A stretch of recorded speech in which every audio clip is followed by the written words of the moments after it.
to the show. This is the Frankly Fantasy Football Podcast, Fantasy Football for the Average Joe. We are your hosts, Frankie and Johnny.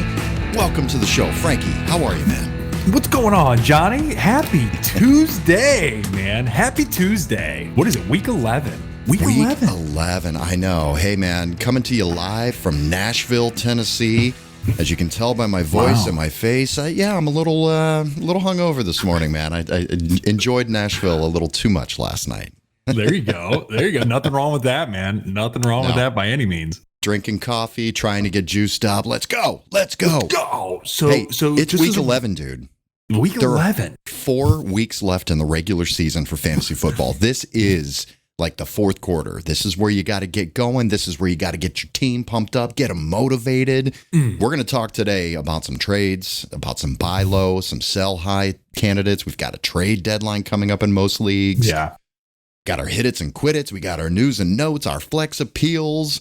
We're going to get after it today, buddy. How'd you do this weekend in your leagues? Did really well. So I won 2 and lost 1. The one I lost as well was to the number 1 guy. So shout out Sean in that league. He did well. Actually, I would have beat everybody but 2 guys. And the 2 guys that one of them I was playing. So overall, it was a good week. It was a fun week and kind of crazy with some of these guys we're going to talk about on ice. Sean, what about you, man? Well, I just want to shout out to my brother Sean for beating the shit out of you. And you know what that did, Frankie? That elevated Johnny to the number 1 position, baby. Sure did. I've had a couple of good weeks. My teams are catching fire. I've won 2 weeks in a row in 2 leagues. And nice. I'm sitting at the top in one, and I'm right at number 2 in the other one, and fighting for that high point man as well. So, yeah. It's time to go, baby. It's time to go. Now's where I make the moves to make my run, baby. Let's go. There you go. Man. All right. Hey, man, let's don't forget to follow us on social media. Thank you, everybody, for listening. Thank you, everybody, for watching. Please subscribe to the podcast everywhere podcasts are found, and on YouTube, please subscribe to that. You can find us on Facebook, Instagram, and YouTube at Frankly Fantasy Football, and on Twitter at Frankly Fantasy F. Well, Frankie, this is getting down to crunch time for fantasy football owners, and I know, some people do it with their wives. I know your wife does it. Your brother Drew's wife does fantasy, and I know that, it can be kind of tough. So just take it easy on each other, So if you're in those therapy sessions, go to therapy together and try to work it out. I just need him to be more attentive.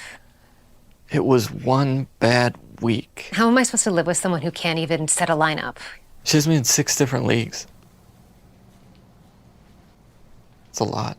We don't argue every day, just Sundays. And then Monday nights, waiver wire Wednesdays, lineup tweak Thursdays. It's every day. Free agent Friday. Just say every day. Starts at Saturday. Just say every day. It's every day. Starts at Saturday. It's great. I love that. So please be kind to each other during this very stressful season in fantasy football. I want to thank our sponsor. Today's episode is brought to you by CalSPRA Employee Recruitment Services. Tired of staffing companies charging high hourly rates to recruit subpar employees for your business? CalSPRA Employee Recruitment Services sets you up with a program that sustains a constant flow of new recruits coming to your door. How do they do it? It's simple. They had to. CalSPRA has owned a manufacturing business since 1989, and when the employee crisis hit, they came up with a system with proven results. No hourly fees for employees they bring to your business, just one flat fee to get you real results. For more information, call now at 330-584-7759. Use the promo phrase Frankie and Johnny to get a free consultation to your business. All right, man, let's see what the hell is going on around the league. Let's get to the news. The season 2000 yards is done. Absolutely lost. Flip out. News and notes. All right. Thank you to Anthony Sestone for the news and notes drop. Let's get to some news here, man. We did have some injuries that are very impactful at the wrong time of the season in fantasy football when you're fighting for those playoffs. Cooper Kupp, it's got to be the biggest one of the week right there. Left the game with an ankle injury. Now, it's not the worst case scenario, but it's also not good. He is going to miss some time. I tried to get some updates here this morning before we recorded, but there really hasn't been any major updates. Frankie, if you've seen anything different about these injuries, please let me know. We're recording a little early this week. Next one is Leonard Fournette. Left the game with a hip pointer. Not really any status on him, given his age and workload. He could miss a little bit of time as well, so keep an eye on that. Jerry Jeudy, unfortunately, he was my start of the week. He was set up to have a good game too, but Jerry Jeudy was carted off with an ankle injury. It's the back of the ankle. It's not the Achilles, but again, don't have a lot of information yet as to what that is, but it doesn't sound good. Looks like he's going to miss a little bit of time. Juju Smith-Schuster was ruled out with a concussion, so keep an eye on him. That concussion protocol has changed and has been extended. He could very well miss a week or two. Zach Ertz left the game with a knee injury, and the news did come out that it is season ending, so Zach Ertz is done for the year. Khalil Herbert left the game with a hip injury. No updates as to what that is. Keep an eye on him. Gerald Everett left the game with a groin injury. That's not good. A hip, you can kind of think, oh, it might be a hip pointer. They might be back. Groin injury, they're usually going to miss a few weeks with a groin injury. That one's kind of tough. PJ Walker left the game with a high ankle sprain. That means he's probably going to be out for a month. Baker Mayfield will start against the Ravens, assuming he's not in the concussion protocol from headbutting guys without a helmet on. Did you see that shit? That was so ridiculous. What are you doing? I'm a hype guy. You know what I mean? I'm all about doing weird shit. But put your helmet on, man. It's like, what are you doing? Wouldn't it be funny if somebody in the booth said, oh, he needs to be evaluated for concussion after doing that, and then he has to go into the tent? Yeah, he should have. That would be great. Yeah, that was dumb. Come on, man. What are you doing? Arizona cut Eno Benjamin. Shocking. How about that? That's shocking.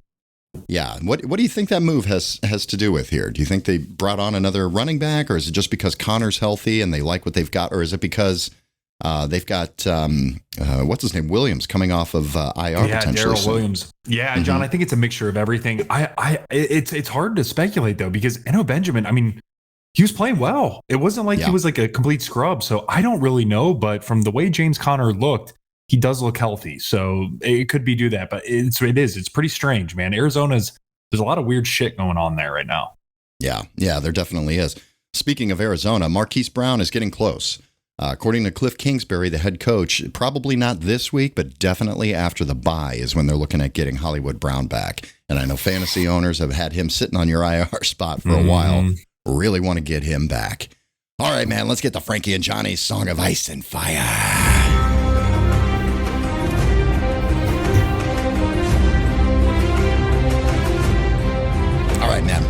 Let's get to ice and fire here. Let's see who was on ice. I'll take this first one because it hurts my soul. This is one of my champions, my heroes, my love interest. No offense, DK Metcalf. Love interest. I don't want to make DK jealous, but man, this guy's getting close. But he's on ice this week. It's a rare appearance on the ice segment. Monday Night Football, A.J. Brown, wide receiver for the Philadelphia Eagles. He caught one pass on 4 targets for 7 yards for 1 point. He was a little banged up. He did leave the game for a minute and then come back in, but it was clear that he was playing through an injury. I searched and scoured the web for any information on his injury at all. Couldn't find anything. So he may be okay. He may have just kind of gotten banged up a little bit. But I will be monitoring his status because I've got the Jalen Hurts, A.J. Brown stack in one of my leagues. And it hurt having him on ice. All right, who else is on ice here, Frankie? John, we got Alvin Kamara, a rare ice showing after what he's been able to do the last few weeks. He ran the ball only 8 times for 26 yards and only caught the ball 3 times on 4 targets for 19 yards. Guys, that's 6 total points for Alvin Kamara. And again, it wasn't like they were, playing some insanely difficult team. I mean, they're playing the Pittsburgh Steelers, who are very down. So Alvin Kamara, you are on ice this week, good sir. Oh, yeah. All right, next guy on ice, we've got David Montgomery. He was 9 for 37, 1 catch for 7 yards, 5 points. Now, I understand what's going on here. It's difficult to start Montgomery and Khalil Herbert, and the main reason is because Justin Fields. He's getting all the rushes and tearing up everything on the ground. So I don't really know what to do with Montgomery moving forward. And this was a good match. It was a smash play. It was a smash matchup. But I just think that, there's not enough rushing attempts to go around with 3 different guys when your quarterback's running for 150 yards every goddamn game. All right, who else is on ice, Frankie? So, John, we got Cordero Patterson, another running back here, man. Only ran the ball 5 times for 18 yards and caught 1 catch on 1 target for 2 yards. What does that equate to, guys? That equates to 3 points, which is not good by any means, especially when you have Tyler Algier and Caleb Huntley still a part of this. It is a mess in that Atlanta backfield. Needless to say, Cordell Patterson, you are on ice this week. All right. Well, after the bye, Russell Wilson said, you know what? I was off last week. I want to try to hit the ice segment every single week. And he was really upset he couldn't be on it last week. Yeah, because he was on a bye. It is his goal. Russell Wilson, welcome back to ice, you son of a bitch. 21 for 42, 286 yards and a touchdown. He had an interception. He had a pick six, which also hurts. Some leagues you get penalized for that. 3 fumbles, 6 sacks. Oh Jesus. 9 points. That 9 points, you'd say, well, it's not really ice. Well, for a quarterback, it is. You're starting a guy at your quarterback and Russell Wilson. You're expecting a lot more than 9 points. So you're frozen again, Russ. Who else, Frankie? John, we got George Kittle, superstar tight end for the San Francisco 49ers. Didn't get much done on that Sunday night game. He ended up having 1 catch on 2 targets for 21 yards, equating to 3 points. That is it. 3 points for Mr. George Kittle. You are on ice. Oh, yeah. Now, these last 2 guys on ice here, I'm going to give you credit and give you shit. One of them was your start of the week. You hit it. One of them was your quit it. So you're 50-50 on this one, Frankie. Amari Cooper, this one hurt my soul as well, being a Browns fan. 3 for 3 for 32 yards, less than 5 points. Amari Cooper did not help you out this week. No. And go ahead and take your victory lap on this next guy, Frankie. CEH, guys. He was my he was my quit it of the week. And boy, you should have quit the hell out of him. He had zero. Wait, John, I don't even know how to say this stat line here. He had, is it 2 receptions or rushes? It is so bad. No, it is 0 catches on 2 targets. That is his stat line. That's it. 0/2. And that's he's all a he's running got. back, guys. So he didn't even account for 1 rush. Not one rush. 0 points. CEH. Hopefully you listen, guys. Hopefully you listen to the podcast because we've been saying to dump his ass, and I see him in a starting lineup as your running back 2 everywhere. And please, you can't do that. You can't do that. You get these guys, Frankie, on your team on ice. You're so pissed off. You started CEH despite what we tell you to do, and this is exactly how you goddamn feel. Postman, who is this? This is Flaming Dragon! Oh, okay, Flaming Dragon. Fuckface. First, take a big step back and literally fuck your own face! Now, I don't know what kind of pan-Pacific bullshit power play you're trying to pull here, but Asia Jack is my territory. So whatever you're thinking, you better think again. Otherwise, I'm going to have to head down there, and I will rain down on a godly fucking firestorm upon you. You're going to have to call the fucking United Nations and get a fucking binding resolution to keep me from fucking destroying you. I am talking scorched earth, motherfucker. I will massacre you. I will fuck you up! Yeah. That's me talking to my team after a huge, huge loss when you got these guys on ice, man. All right, let's get to fire. Frankie, bring us around to fire. Who is scorching earth right now? John, one guy sits atop the throne back-to-back weeks. We are talking Justin Fields. Justin Fields, the quarterback for the Chicago Bears, just tearing up.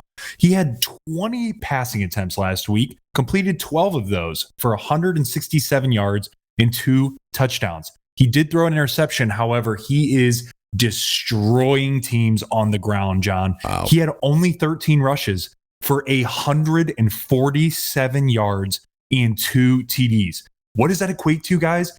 43 points. That is back-to-back 40-point weeks for Justin Fields, guys. He is smoldering hot. Smoldering hot. I mean, you look at this stat line, you're like, this is like having an average quarterback with a top 5 running back on your team. Yes. Combined. I mean, it's absolutely crazy. All right, let's get to another quarterback who says, yeah, I know these young guys are coming up and they're, blowing it up on the ground. Let me show you what it's like to be a prolific passing quarterback. Patrick freaking Mahomes. He's been on fire a lot this year, man. 26 for 35, 331 yards passing, 4 touchdowns, a pick, 7 rushes for 39. He had 40 damn points. Nice work. Who's next on fire? John, we got CeeDee Lamb. CeeDee Lamb with 15 targets, caught 11 of those targets for 150 yards and 2 tutties. Not Oh, what was that? One more time. There it is. Love it. I'm just going to interrupt you with a lamb. Points. Wait, what? Oh, there we go. Okay. Yeah. God, I wish he was on fire more often so I could just keep playing. I just love the lamb sound. It's amazing. So good. I know. Liam's going to hate me when he's editing the podcast and he has to put that lamb sound in 50,000 times. Yeah, there you go. One more, Liam. That's for you, buddy. All right. All right, let's get to the next guy on fire here. We got Christian Watson. Randy Watson. 4 catches, 107 yards, and 3 touchdowns. 32 points out of Christian Watson. Do you think Aaron Rodgers has found a nice little target for himself here? Oh, I think so. And I think this has been long overdue, man. We've been talking about this guy early on. This is why they drafted him in the second round. I think that we could start seeing some Christian Watson and Aaron Rodgers synergy here very shortly, continuing this. Yeah, make sure if you haven't grabbed him off the waiver wire or you haven't made a trade for him, get him. Let's learn from the previous years. This very much reminds me of an Amon-Ra St. Brown situation. Yes. Wasn't healthy through most of the season. Rookie, takes a long time to develop. We talked about it a lot, how the second half of the season is where a lot of these rookies start to break out. Before the trade deadline, we're going to talk about some trades, but get these rookies, get these young guys, because some of these guys are going to pop off just like Christian Watson did. All right, let me get to, I know we talk about A.J. Brown and we talk about DK Metcalf that I've got kind of man crushes on. First of all, nobody holds a candle to Justin Jefferson. Okay, this guy has been awesome. I mean, did you see the catch that he made? Wow. Okay. Wow. Okay, real quick on that. Do it. Odell's catch or JJ's? To me, it's one or the other, and I am leaning JJ. I know it's crazy, but that was because of it was fourth down. And because of the way he had to catch that, I mean, I didn't think anybody would surpass that catch of Odell's. What do you think, man? I love Justin Jefferson's catch, and the reason why is because he had one hand on it like this. The defender had 2 hands on it, and he was able to bring it down. And the fact that it didn't touch the ground or anything, that was incredible, man. I mean, just an absolute thing of beauty to watch. Thank you, Justin Jefferson, for making the wide receiver position so poetic, my friend. JJ had 10 catches on 16 targets, 193 yards, 31 points with a touchdown in there as well. 31 points out of JJ. Thank you, my brother. Who else we got, Frankie? John, we got Tua back on fire, man. And he's been living in the flames this year. He had 285 yards, threw the ball 32 times, completed 25 of those for 3 tutties, which equates to 29 fantasy points. Tua torched the Browns and continues to lead the Dolphins. Here we go, John, to number 1 in the AFC East, dude. How wild is that? Over the Buffalo Bills. Yeah, he's playing out of his goddamn mind this year, man. Really proud of him. I love seeing that. I was a fan, and I was hoping that this would happen, and it did. All right, next guy we've got, nobody had in their starting lineups whatsoever. Wide receiver for the Tennessee Titans, Nick Westbrook-Akine. 5 catches on 8 targets, 119 yards, 2 touchdowns, 28 points. All right, I know you're going to be happy about this next guy. Go ahead and lay it out on us. Oh, yeah, man. I hope you guys were listening to them flex appeals there, because we went hard and fast with Christian Kirk on fire. Continues to get the target share and continues to perform over the last few weeks here, guys. He had 12 targets. 9 receptions on those 12 targets, 105 yards, and 2 touchdowns for 28 points. Christian Kirk back in the flames. Love seeing that. I've got him in a few leagues, man. Love Christian Kirk getting some play. All right, just to name a few other guys off on here, JT, Jonathan Taylor, got to bring him up. He had a great game. Welcome back, brother. Welcome back. Jonathan Taylor with 26 points. Jalen Hurts, Monday Night Football, 25 points. Dak Prescott, 25 points. Devontae Adams, 25. Dalvin Cook, 25. And Matt Ryan, welcome back to the fold, my friend. 23 points out of Matt Ryan. All right, so Frankie, you've got these guys, and you got the guys on fire. You're watching Justin Jefferson on your team making unbelievable catches, and you're just going to go, playa.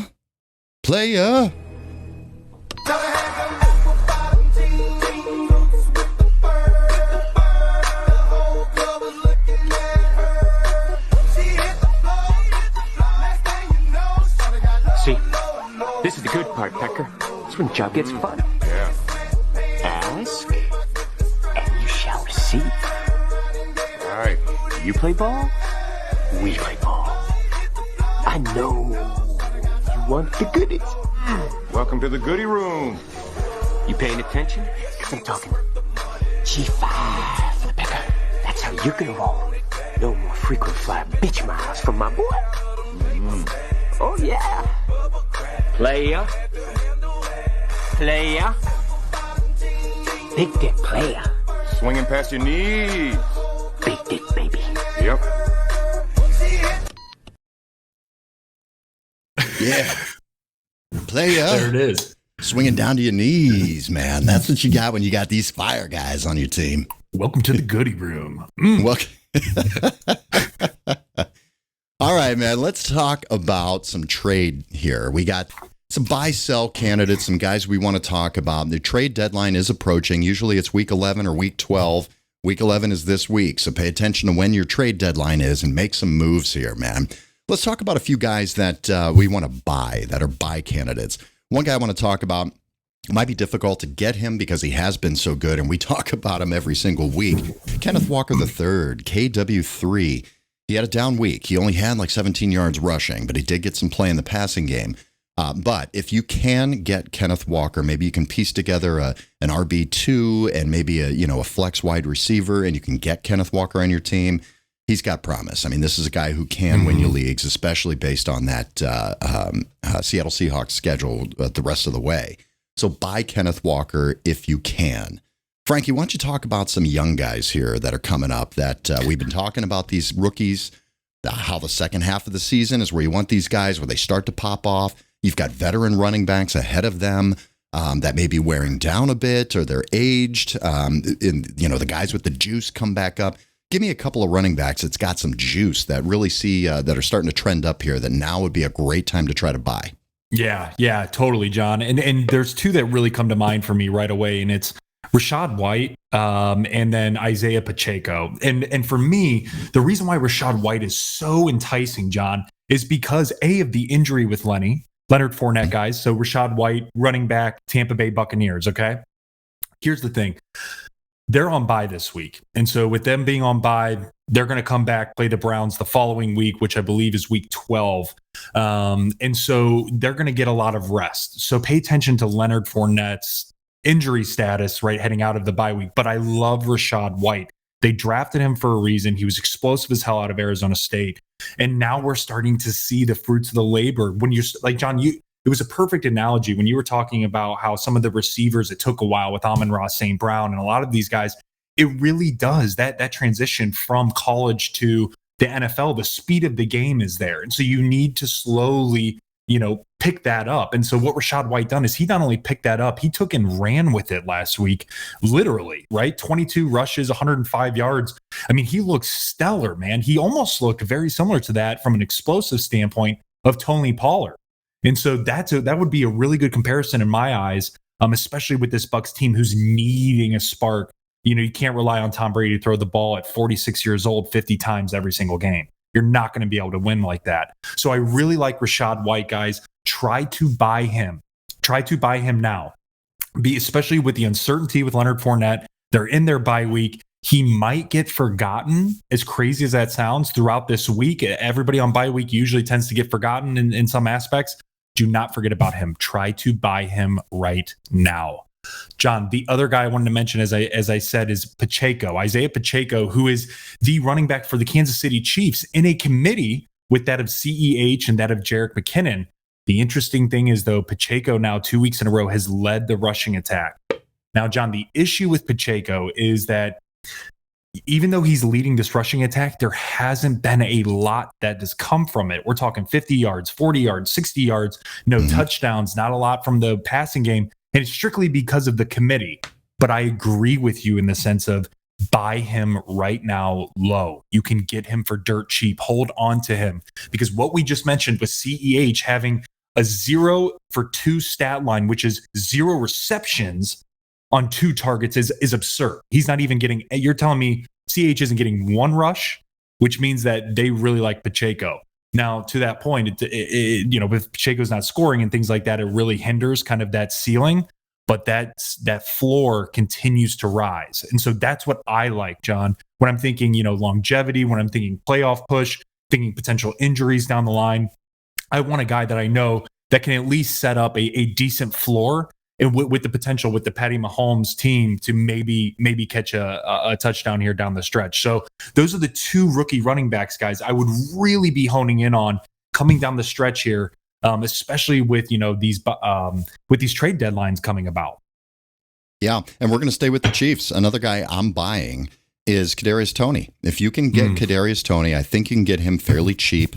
He's only been with the Chiefs for 2 games, but they're using him a lot. They like him a lot. 4 catches on 5 targets, 57 yards. He got in the end zone. I mean, again, you're adding somebody with this kind of talent and this kind of speed to a team like the Chiefs with Patrick Mahomes spreading it out to everyone.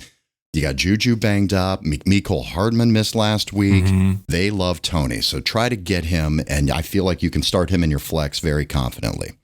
All right, who else we got here? Here's a couple of guys we've been sitting on for a while. Now, talk to me about it. I'll just do this in the background. Oh, we'll just do that the entire time, right? So Deshaun Watson, Amari Cooper, and DPJ. Yeah. Buy all of these guys. Buy them right now. Amari Cooper was very quietly before this week. He was the number 10 receiver. Okay, so obviously this week he'll drop. He'll still be probably top 15, etc. DPJ continues to find pay dirt, right? And so now you're layering in Deshaun Watson, who's arguably, and I will go toe-to-toe with anybody on this, he's a top 5 guy. He's a top 5 quarterback, easily. Let's have a conversation. I mean, in 2019 he was, so. Fair. Good point. Yeah. Okay, so that's what I mean, right? 2019, 2018, etc. But his talent ability is a top 5 quarterback. Guys, if he comes in as half the person, right, we're going to see a really interesting offensive dynamic with DPJ, Amari Cooper. I only think it could get better. So for me, John, I'm definitely buying on all 3 of these facets. I'm definitely buying Deshaun, stepping in a favorable back half schedule. You have Amari and DPJ. They really want to find synergy with Deshaun Watson, even though the season might be over, guys.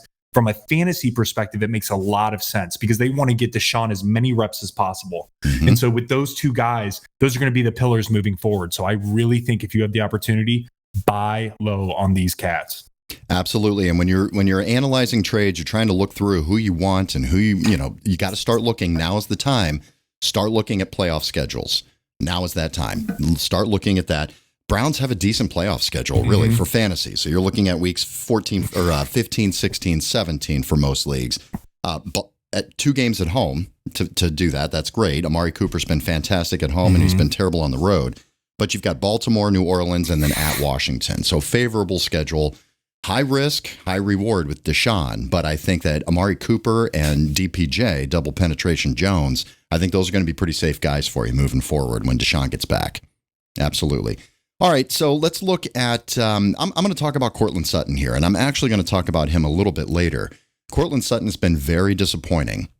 The only reason I'm saying buy him now, because Jerry Jeudy could miss some time. Even if it's 1 week, buy Courtland Sutton. Try to buy yourself a victory with this guy. I think you can get him fairly cheap. Everybody's been very frustrated with him.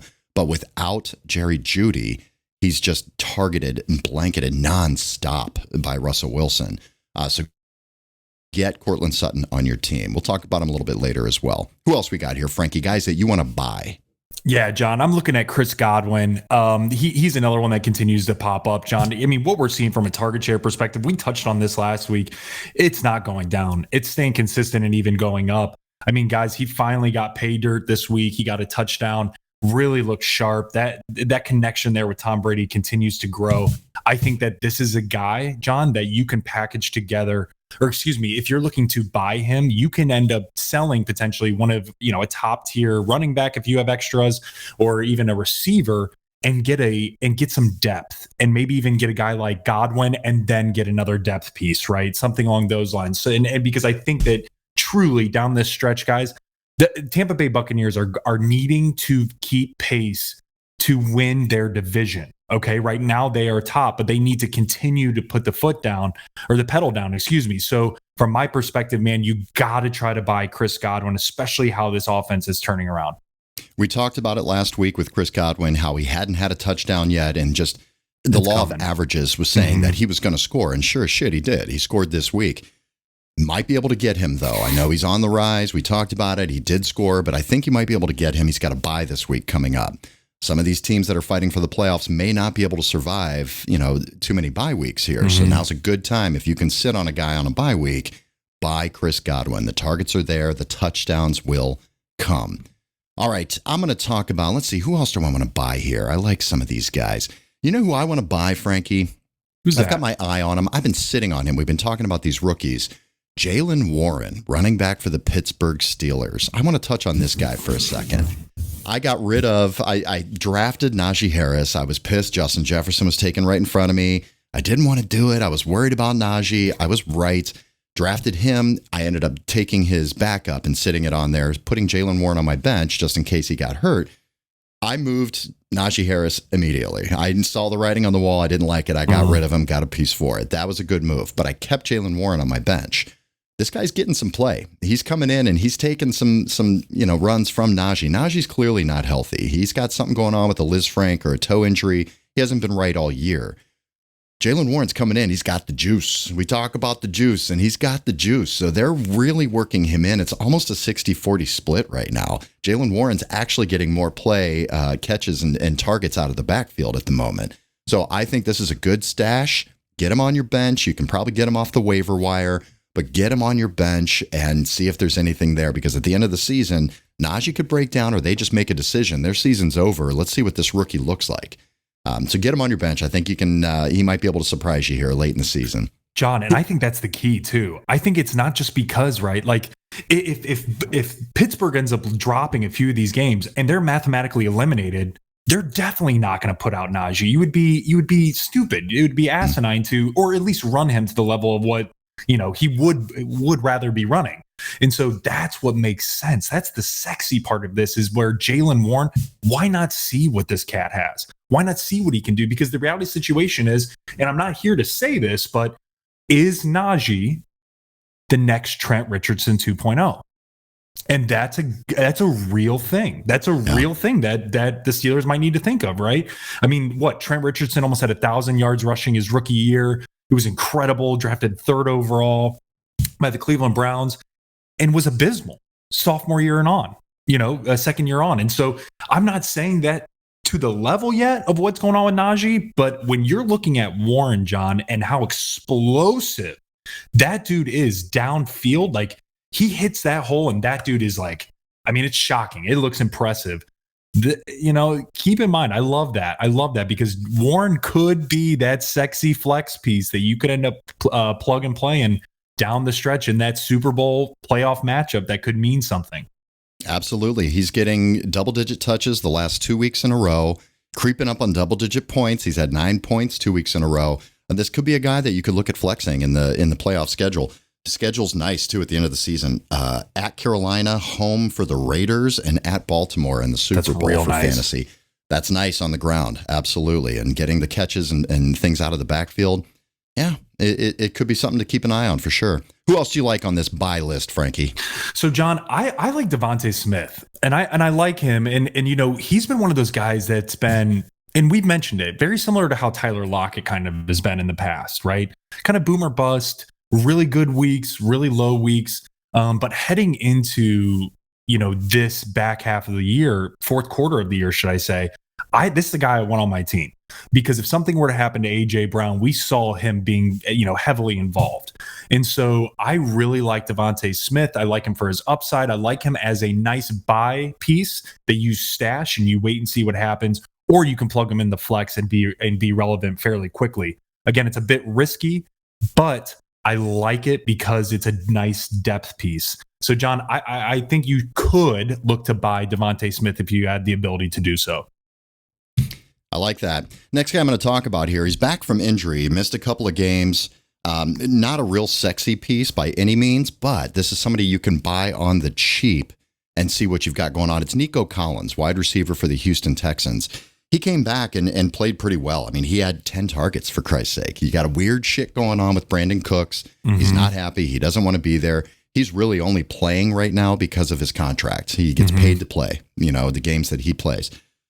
Nico Collins is an up-and-comer. I mean, this is a guy, again, this could be an Amon-Ra St. Brown type situation. It's not a good team. This team's always in a negative game script, so they've got to throw. Nico Collins had 10 targets, 5 catches. He had a touchdown. So this is a guy you can get cheap, if not on the waiver wire, even potentially. But grab him, see what you've got. The end of the year, you might be able to plug him in your flex and feel pretty good about it. End of the year, Super Bowl week, he's got Jacksonville at home. So that's a nice setup. That could be one of those heroes for you to help you win a Super Bowl. Anybody else you're looking at buying here, Frankie? So, John, I know there's a guy that we were talking about and we mentioned, and it was Rondale Moore. And I'm actually torn on this. And the reason why I'm torn on the buy, because face value, yes, hell yeah. Why wouldn't I buy Rondale Moore?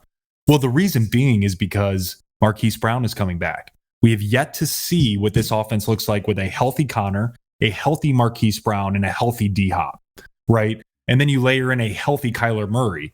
We had Colt McCoy playing last game, and so that probably could have been why maybe James Conner was relied on so heavily. So for the weeks coming with Murray and looking at Rondale Moore potentially going back to that receiver 3 spot, I'm torn on this, man, because maybe Brown comes back and isn't full go. That could very well be. I mean, that was a pretty serious injury. Or maybe he comes back and he's dynamic as hell. And now you have D-Hop for the 50-50 balls, and you have Marquise Brown doing Marquise Brown things as the speedster. So for me, if you have the ability to buy Rondale Moore low, buy him low. If you are getting asked for, receiver 2, receiver 3, running back 2, that type of thing, and you can't get him very low, John, for me, I think you just wait. I think you hold off on him. I don't think you overstretch heading into the playoffs. What do you think? I kind of threw you a curveball here. I put Rondale Moore under the buy section, and I wanted to see if you were like Ron Burgundy, if you're just going to read the notes and read exactly. Go fuck yourself, San Diego. I was wondering if you were going to read it or if you're going to actually put your own thoughts and opinions on this. You're absolutely right. I mean, Rondale Moore, to me, is a sell candidate. This is a guy that, has played very well, has been involved. And the reason why he's a sell candidate is because you didn't draft this guy. You didn't pick this guy up. He's probably not an important piece on your team. He's probably your wide receiver 3 or 4, and you've been trying to play him when you can or when you need to with bye weeks. That's why you get the value out of him. If you can get maybe some running back depth, or maybe you're really screwed on tight end, you can get a piece. You're not losing anything by getting rid of Rondale Moore. See what you can gain out of it, because I agree. His production has to go down. Just target share will go down just based on sheer numbers. So yeah, absolutely sell him. All right, let's get to sell. Who else are we selling here, Frankie?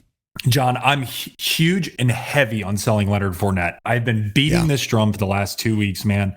I really think now the problem is I wish people would have sold him before this week. Yeah. And the reason being is because you're going to have a lot of troubles getting back what you could have gotten for him. And it wasn't because of the production. It's now because of the injury.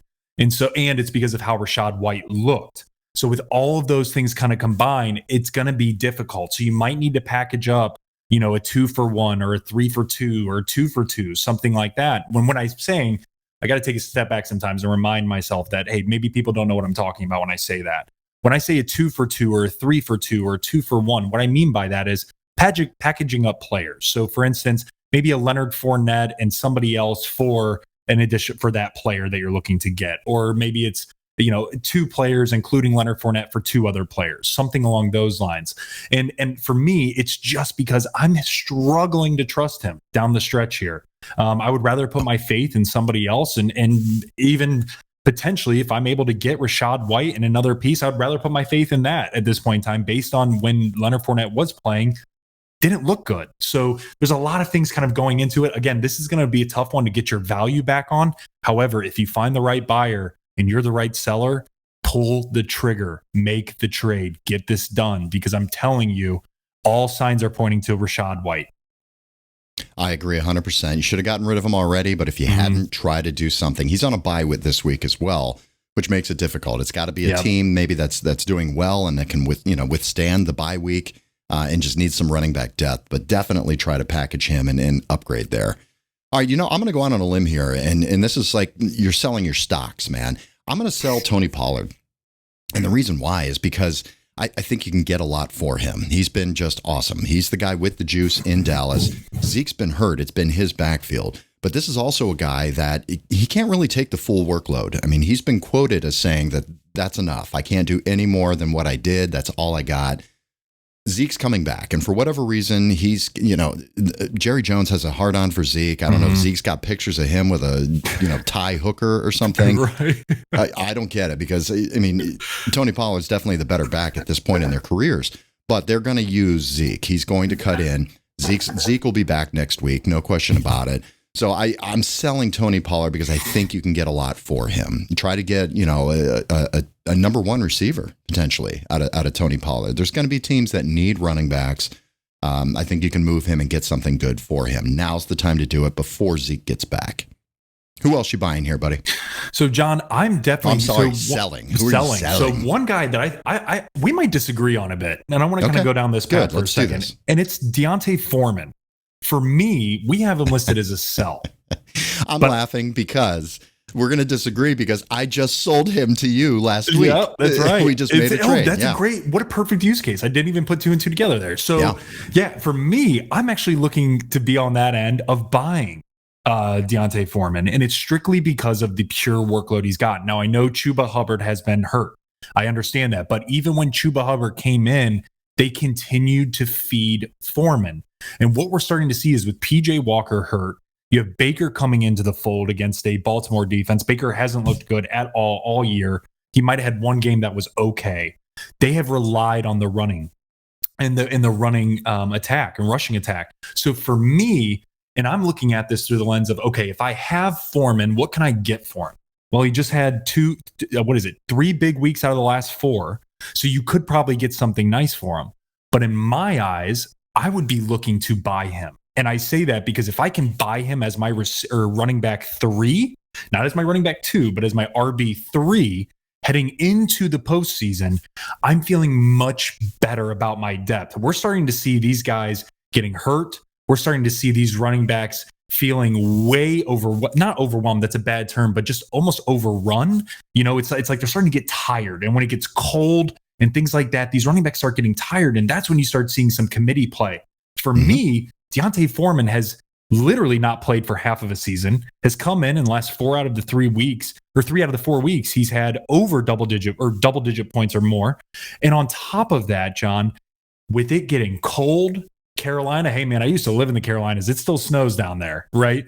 They're going to have to rely on that rushing attack. So for me, I'm going to go the flip side of the fence here. I'm actually going to look to buy Foreman, and I'm going to look to buy him fairly low because here's how you can sell it. Here's how you can sell the buy to the other person.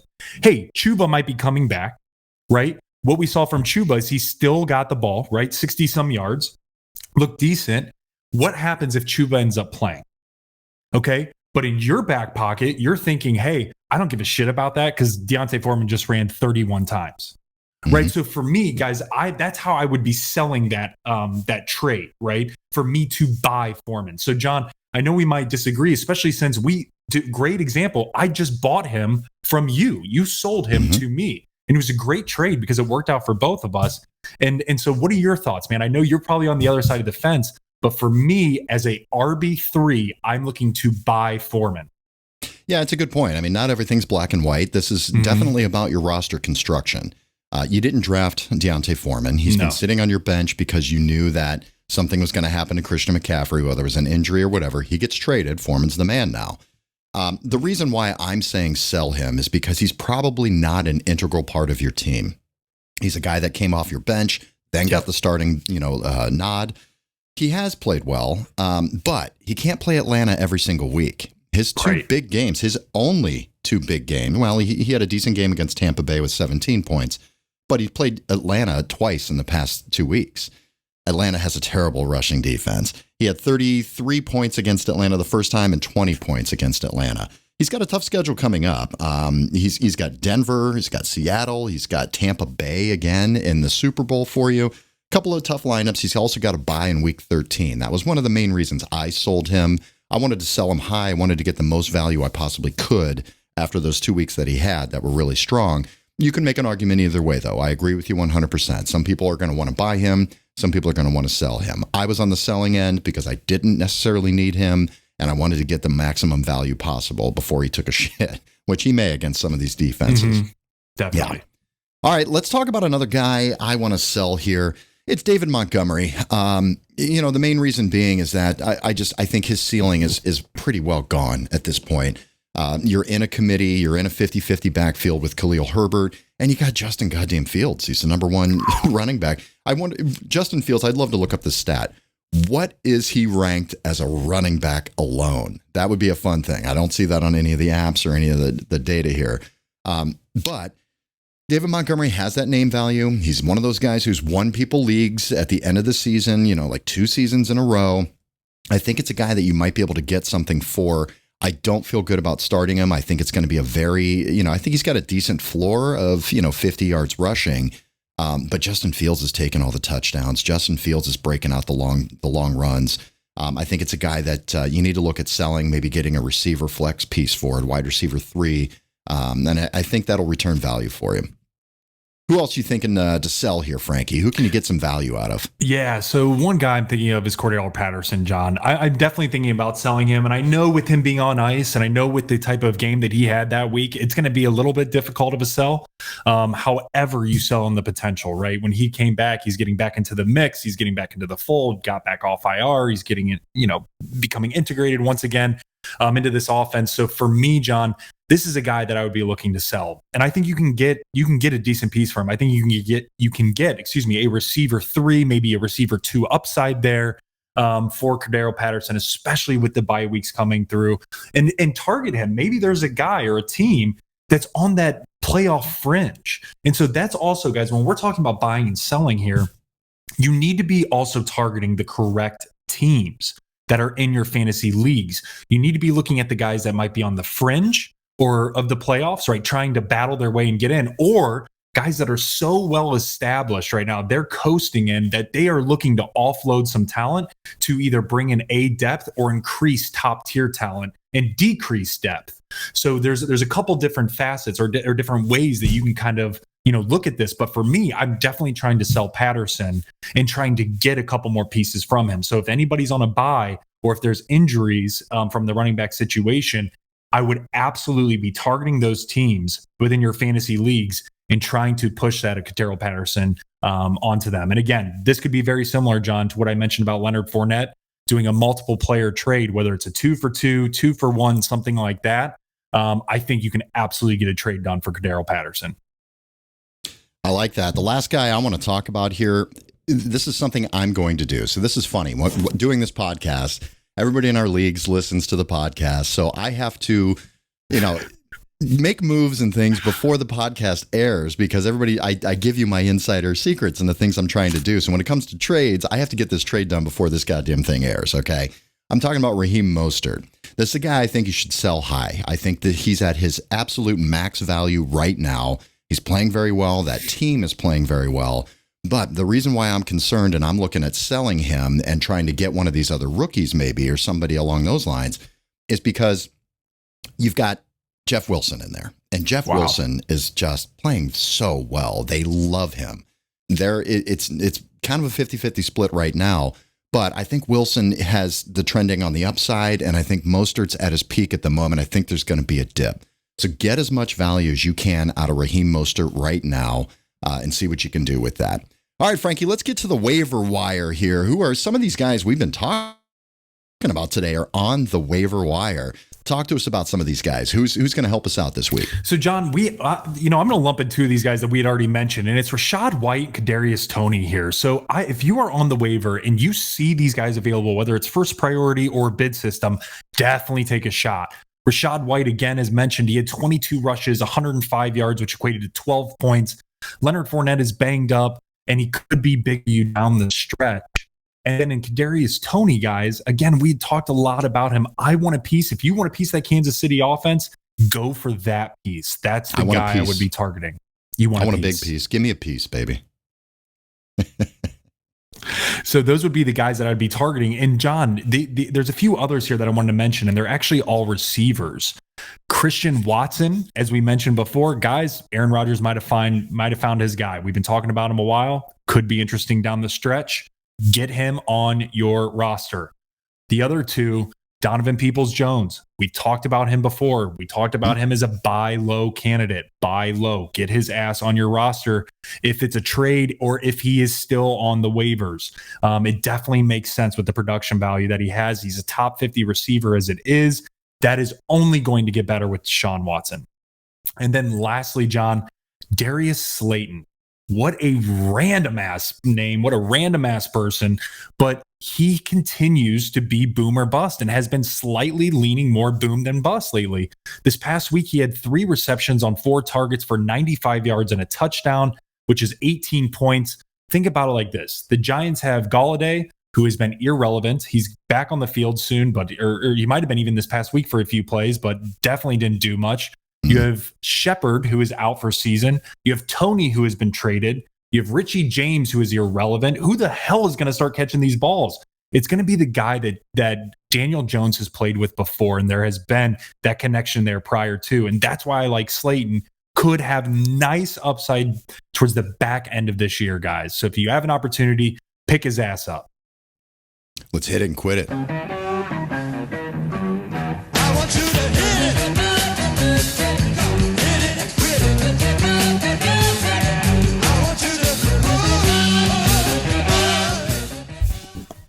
All right. I love that. Let's look at last week's hit-its, Frankie. Let's see how we did here.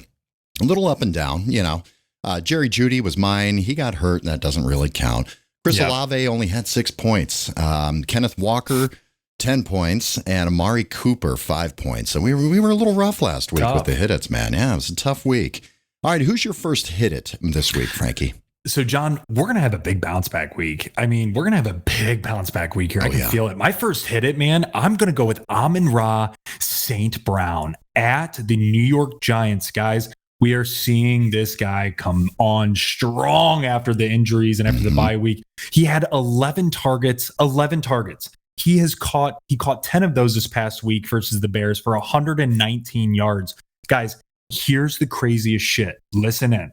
He has 40 targets in his last 3 games. Think about what I just said. 40 targets in the last 3 games. That's absurd. That's insanity. That's incredible is what it is. So there's massive opportunity against the Giants, John. So for me, I am hitting the shit out of Amon-Ra St. Brown, the Egyptian god of sun and fire. Play him this week. You're just making shit up. He's not the Egyptian god of fire, but you know what? I'll give it to you. I'll allow it. All right, my first hit it this week is Ramondre Stevenson. Okay, this is a guy we've been loving all season long. He is at home versus the Jets this week. That's probably all I really have to say to you. Yeah. But right now, he's the running back 10. That's fantastic, man. 4 touchdowns in the last 4 games and 27 targets in the last 4 games. That's the key stat right there. Double digits in every game except for weeks 1 and 2. And that's when it was Harris's backfield at that time. It's Ramondre's backfield now. Playing the Jets at home after a bye week. I love it. Fire him up. He's going to be great. All right, who's next, Frankie? Johnny, I'm going to go with Jamal Williams. Hit it. I'm going back-to-back Detroit here, man. Look at that. Last game, he had 16 rushes for 59 yards and a touchdown. Guys, that equates to 12 points. He has 3 straight weeks of double-digit points heading into a game where the Giants have given up. Here we go. The Giants have given up over 100 yards rushing to Houston, 88 yards rushing to Seattle, and 142 yards rushing to the Jacksonville Jaguars. And by the way, I am taking all of those teams outside of Seattle from a rushing perspective over that of Detroit. And so, guys, for me, man, I love this matchup. I'm salivating looking at Jamal Williams, especially with what we're seeing with Swift, man. With DeAndre Swift still there, he is not healthy. That's just what it is. He doesn't look right. He's not healthy, and the explosiveness is not there. They are leaning on Jamal Williams for the rushing attack. So I really think there's serious opportunity here for Jamal Williams to have a decent double-digit game. Love it, man. I'm going with Cortland Sutton, and this one's very simple. Jerry Jeudy's going to miss this week. I mean, he's just not going to play. He led the team when Jeudy left with 11 targets. Last time they played, and they've got Las Vegas this week at home. Last time they played them, he had 5 catches for 52 yards and a touchdown. I want a piece of that. He's going to be the number one target for sure for Russell Wilson. I think he's a pretty safe play this week. All right, Frankie, that's our last hit it here. All right, let's go to our quit-its, man. Let's see how we did last week with the quit-its. You had a pretty damn good week here with your quit-its. You had CEH with 0 stats and Chase Edmonds with less than 2 points. Now, mine weren't as good. I'm having a rough week here, but these guys ended up falling into the end zone. What are you going to do? James Conner had 22 and Brian Robinson had 14 on Monday night against Philly, which was shocking. Who's your first quit-it this week, Frankie? Who don't you like? John, so my first quit-it is actually going to be Mac Hollins at Denver. So Mac Hollins was interesting, right? Because he was the third receiver for the Las Vegas Raiders. Hunter Renfrow goes down. Darren Waller's on IR, right? Both of these guys are on IR. So you're thinking, hey, you're putting in Mac Hollins, a big receiver across the way from Devontae Adams. This guy's going to ball. Wrong. He's had back-to-back weeks of 3 points or less playing against a stout D, or he's just been rough, man. So he's had back-to-back weeks of 3 points. He's playing against a stout D in Denver this coming week, who, by the way, rank first in lowest passing yards against them.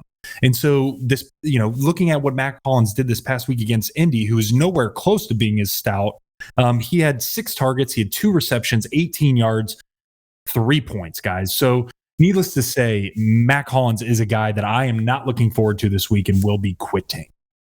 I'm going to quit James Robinson, running back for the New York Jets. He's playing at New England.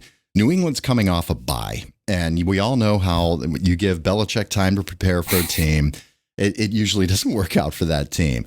They're going to work to shut that run game down, and they're going to try to let the little fucking Mormon kid throw the ball a lot. That's what the Patriots want here.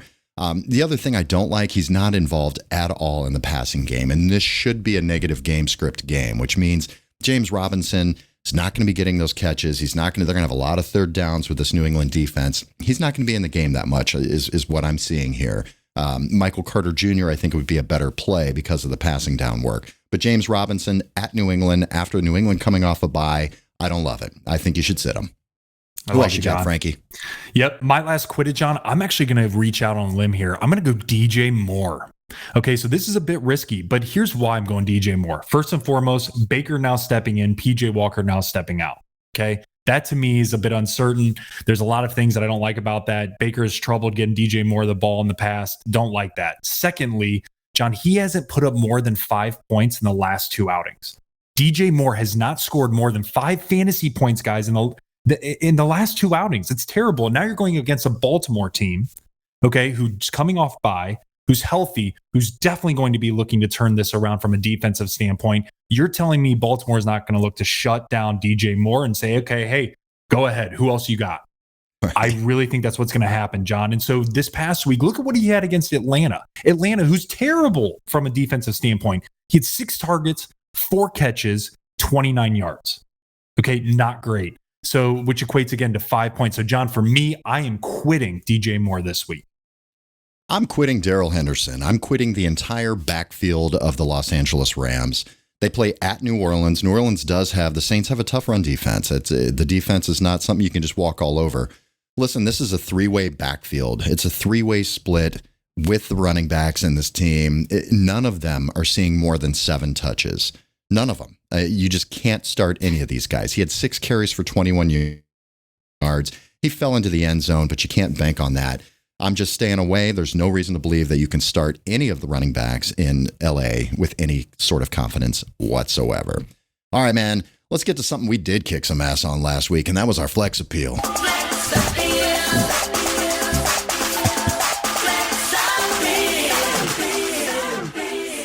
Oh, God, you're so goddamn stupid, and I love you so much, man. Love it. All right, let's see how we did last week. Frankie, you had Devin Singletary with 14 points and Christian Kirk. You stole mine. I wanted that one so bad. 28 points out of Christian Kirk. I had Juju. He got hurt. He only had 4 points, but he did leave the game with a concussion. and Jamal Williams with 12 points. So we did well there with our flex appeal guys. Let's see if you can repeat. Frankie, who do you got this week? John, my first guy is Joshua Palmer versus Kansas City. So assuming there's no Keenan Allen still, assuming there's no Mike Williams still, we know Guyton is out for season based on a torn ACL or Achilles. I think it was week 2. Palmer should continue to see targets. And now, especially with Gerald Everett banged up, John, with the groin injury. So somebody needs to rise to the top. He is seeing a good target share right now. He had 8 targets this past game for 3 catches for 44 yards, which equates to 6 points. So again, 6 points isn't real sexy. What I'm looking at is that target share. And the great thing is against playing Kansas City is Kansas City's going to put up some points. So in order to keep up with them, John, you're going to need to throw the ball. Put it in Herbert's hand. It's going to be a lot of Eckler. It's going to be a lot of Palmer. And that's what I think is going to happen this game, which, by the way, fun fact, got flexed to Sunday night. So it should be really exciting game. I'm going Joshua Palmer for my flex appeal number 1. Okay. I'm going a little unorthodox here. This is risky, but you know what? I'm not going to be a pussy, and I'm not going to just give you a lock for the week. I'm going with Allen Robinson for the wide receiver for the Los Angeles Rams. They play at New Orleans. New Orleans is a difficult defense. But here's the thing. Cooper Kupp will miss the game. He's going to be out. Allen Robinson does get elevated to the number 1 wide receiver position. He has not performed well, but he's been stable and trending up a little bit anyway. He's getting heavily targeted for sure, especially in the red zone. I'm going to go out on a limb, and I'm going to guarantee Johnny's lock of the week, Allen Robinson scores a touchdown this week. Ooh. That's right. I'm bold, baby. I am not afraid. I'm going to throw it right out there.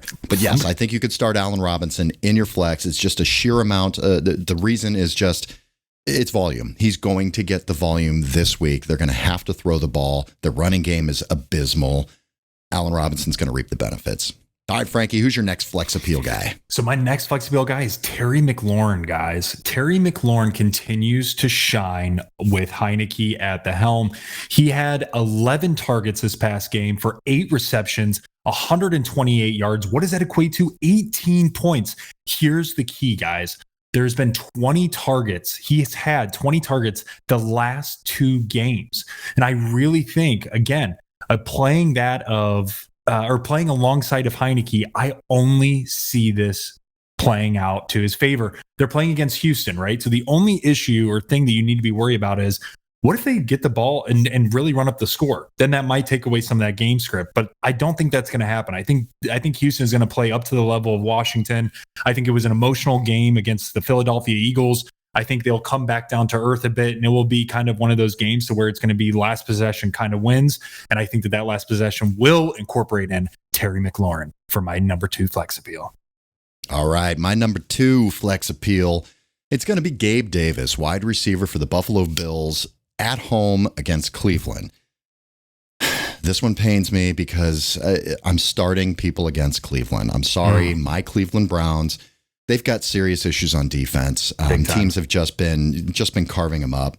They're not getting as much pressure as they should be getting. They're allowing quarterbacks to throw down the field.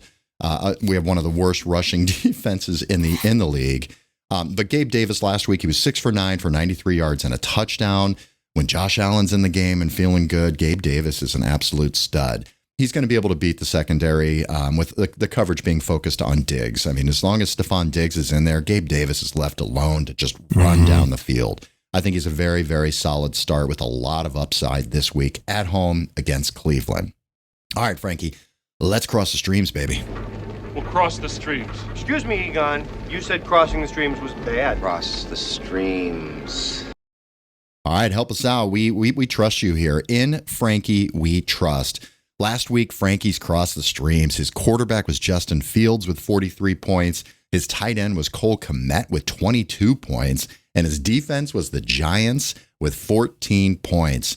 Frankie, I trust you. Okay, based on the data and based on what you've given us in the past, I trust you, baby. Frank it up for us. Oh, I'm about to get frankly with you, baby. So we got, for the quarterback this week, I'm actually going to go with the guy who continuously is on ice. And this is the week, Don, I think he's going to be off. And I think it's going to be Russell Wilson versus Las Vegas Raiders. The reason why I think this is going to be interesting, guys, is because number one, it's a divisional game. Number 2, the Las Vegas Raiders defense from a fantasy perspective is ranked 31st, which isn't very good. And lastly, I think what happens with Goody being out has actually put more pressure on Russell Wilson to perform. And so we started seeing towards the end of that game, he really came alive with Hinton. He really came alive with Courtland Sutton, and especially with Dulcich. So, man, I really think that you could see a mid 20 point game out of Russ this week. And I think that this is the week for him to finally get out of ice. So it's going to be a little bit sketchy, but hang on. We're going to go for a ride. So for the tight end perspective, guys, I'm looking at Hayden Hurst, right? Coming off of a big bye week at Pittsburgh. I think that Pittsburgh is going to want to shut down that of T. Higgins and Tyler Boyd. And obviously, TJ Watt being back, Joe Burrow's going to need to get the ball out quick. So that's why I think outside of Mixon, who is a superstar play, in my opinion, I think Hayden Hurst could be really sneaky with maybe 5 or so targets and maybe 4 catches for 50 some yards, something like that, which I think would be really, really nice for a tight end streamed against that at Pittsburgh. And lastly, John, I'm staying in that fire. I'm actually going to take Pittsburgh's defense at Pittsburgh, Bengals defense at Pittsburgh. And the reason being is because I think that there's so much on this game. It's hard to put in perspective for this division.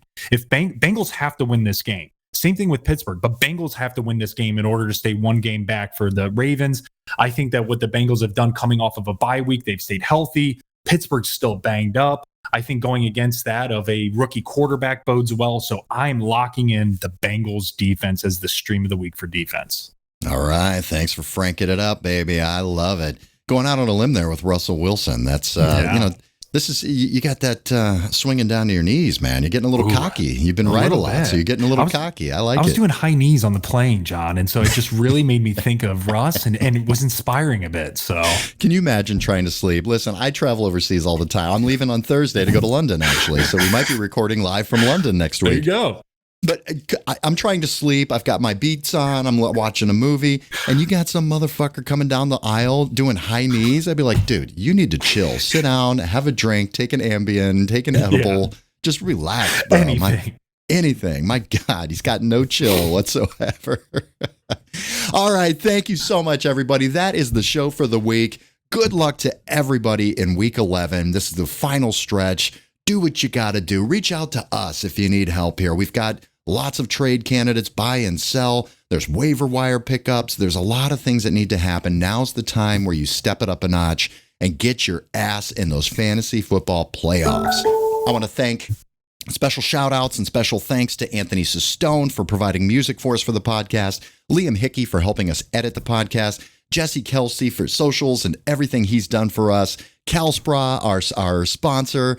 Don't forget, please follow us everywhere podcasts are found. You can also follow us on social media, on LinkedIn, LinkedIn, Jesus Christ. I'm sure you're on LinkedIn looking for fantasy football advice. Facebook, Instagram, and YouTube at Frankly Fantasy Football, and Twitter at Frankly Fantasy F.